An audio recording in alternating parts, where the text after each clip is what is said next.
ಸೇರಿದಂಥ ಜಾಗ ಅದು ನಿರ್ವಿವಾದಿತವಾದಂಥ ಅಂಶ. ಇದು ಸುಪ್ರೀಂ ಕೋರ್ಟು ಕೂಡ ಹೇಳಿರ್ತಕ್ಕಂಥದ್ದು.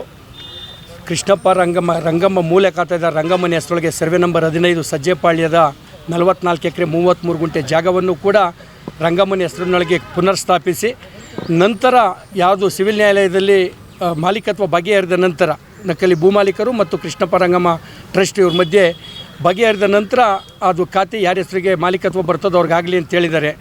ಇದು ಇಂಥ ಒಂದು ಅತ್ಯುತ್ತಮವಾದ ವರದಿಯನ್ನು ಶ್ರೀ ಆಮ್ಲನ್ ಆದಿತ್ಯ ಬಿಶ್ವಾಸ್ ಪ್ರಾದೇಶಿಕ ಆಯುಕ್ತರು ಕೊಟ್ಟಿದ್ದರೂ ಕೂಡ ಸರ್ಕಾರ ದಿವ್ಯ ಮೌನವನ್ನು ವಹಿಸೈತೆ, ಕಂದಾಯ ಇಲಾಖೆ ದಿವ್ಯ ಮೌನವನ್ನು ವಹಿಸೈತೆ. ಇದು ಅತ್ಯಂತ ಗೌರವದಿಂದ ಮಾನ್ಯ ಕೃಷ್ಣ ಬೈರೇಗೌಡರು, ಮಾನ್ಯ ಉಪಮುಖ್ಯಮಂತ್ರಿಗಳನ್ನು ನಾನು ಮನವಿ ಮಾಡ್ತೇನೆ. ಇದು ಜನಾಂಗದವರಾಗಿ ಕೂಡ ತಾವು ಕೂಡ ಒಕ್ಕಲಿಗ ಜನಾಂಗಕ್ಕೆ ಸೇರಿದಿರಿ. ಮೊದಲು ರಾಜ್ಯವನ್ನು ನಡೆಸ್ತಾ ಇರ್ತಕ್ಕಂಥ ನಾಯಕರುಗಳು ಅಂದರೆ ಉಪಮುಖ್ಯಮಂತ್ರಿ ಮತ್ತು ಸಚಿವರಾಗಿದ್ದೀರಿ.